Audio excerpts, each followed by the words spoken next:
Okay, let's get our names up here.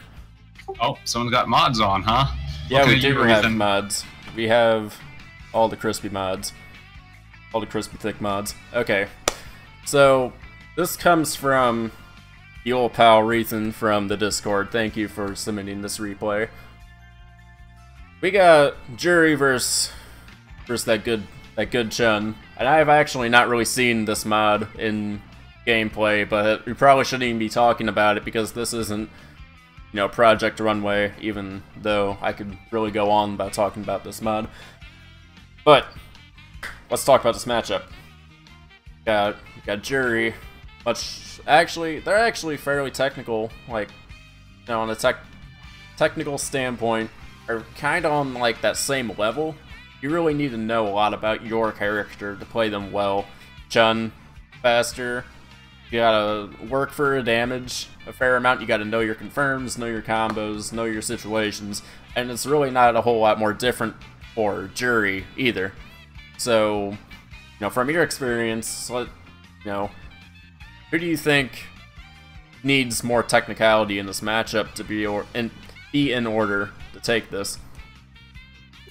Honestly, I would rate this one pretty even. Like, they're both kind of playing the same game plan. They both want to maintain a strong neutral, and then when they get some pressure on, kind of scoot in and go for it. But it's, I would say, probably slightly in Chun's favor, just because I still think that she can get a little bit more out of things than Jury, but I don't honestly, I couldn't say. It's a very close matchup. It's two characters with very similar styles and similar power levels in this season.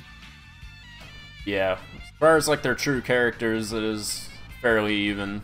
So let's get into the match, see what they got, and make our crispy critiques.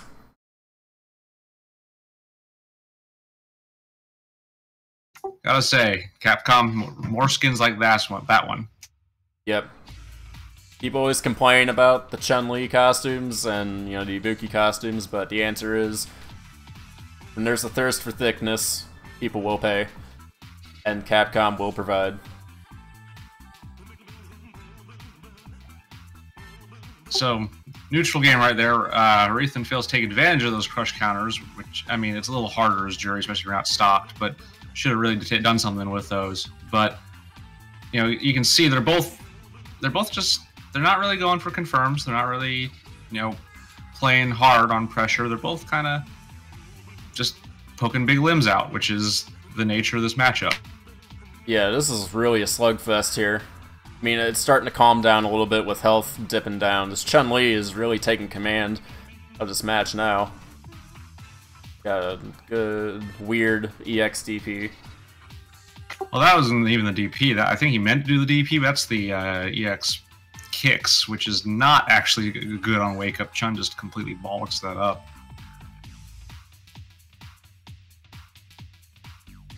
Oof. Solid round opener. I think that's safe, too. Yeah, I don't know about that one. I have to consult the old guide for that.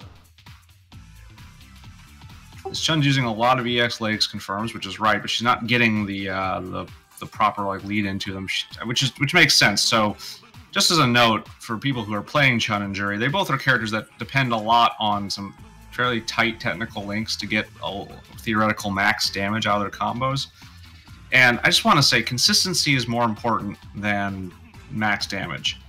If you can get a safe combo, you know how to get, and it's not quite max, but you can get it every time. Don't worry about getting max.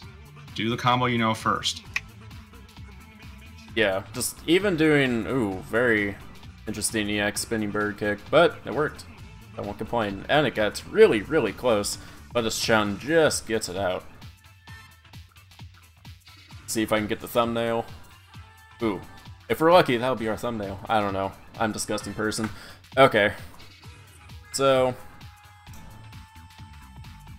let's talk about this. Chun-Li, actually, they played fairly similarly. This was a slugfest here. This was definitely a slugfest. I think it just came down to Ethan, like, you know, right at the beginning, missed two big combos on crush counters. I mean, they're not as big as they could be. It is Jury. She doesn't get as much of a conversion on that one as some characters. But like Raythan wasn't getting all of his damage out when he got solid hits, whereas Chun was always going to EX legs or regular legs or something and just eking out a little extra bit of damage. And in both rounds, came down to super close and Chun eked out the win because of that extra damage, I feel. You know, just getting that little bit more. Yeah, and she had some little better confirms too. You could tell towards the end that she was starting to bust out some solid EX combos. And honestly, just being able to throw a lot of that damage off the table, that really helps. Where you know your big combos and making the most of every time you're able to get in and all that. I actually want to go back in this match, and especially this round 2 here, where things start kind of settle down. Both these guys get an idea of what they're doing. I really want to look at that jury opener because I can't imagine that'd be safe. I'm pretty sure I've punished that before with a 3-frame. I will pull that up right now because I swear at least one of the variants on that move is safe. She may have used a heavier one though. But yeah, this Chun-Li is using a lot better block strings here. This is being generally a little bit more careful and just seems to be a little bit more savvy when this Chun goes for any options when getting inside. Yeah, it is -3, so I guess so if Chun had blocked it, she could use a 3-frame Punisher, but -3 is actually not too bad. Yeah, that's not, yeah. And I see people completely, like, I'll do something that's like -5, and this is stuff when I'm using Balrog, and like, no one punishes it, and it's part of like these target combos. I'll just stop in the middle of it, but people just keep blocking. They won't throw out anything that's like a 3-frame or a 5-frame, even though it's completely punishable. And it really goes to show knowing those things and that frame data knowledge, it really goes a long way because it tells you when you can press buttons, and when you know when to press buttons, then you can know when to get hits, and when you know when to get hits, you can do combos, and you got combos, you win rounds, you win rounds, you win matches, you win matches, you get points. And just goes all the way back to frame data. You know, frame data, it really just makes everything easier. And it's kind of annoying because it's like research and reading. Not a lot of people like to do that, but it's worth it. And once you start looking into it, it's really not that bad. It's, you know, you start to see the green cascading text like it's the Matrix. You just start to understand it, and it's not so daunting anymore. So that's here comes the thunder! About that, and holy crap, that was loud. It might have actually that. Wait, I might be reading the wrong move. That might be -6. But either way, you know, it's theoretically punishable. But in that case, it worked. But on the other hand, a lot of people at that area don't react to it. I think that's why Raythan threw it out. You know, just assuming either he would get punished a little bit because people wouldn't react to it very well, or it'd catch them doing something at round opening. Now, that's a common strategy, like all the way up to the end.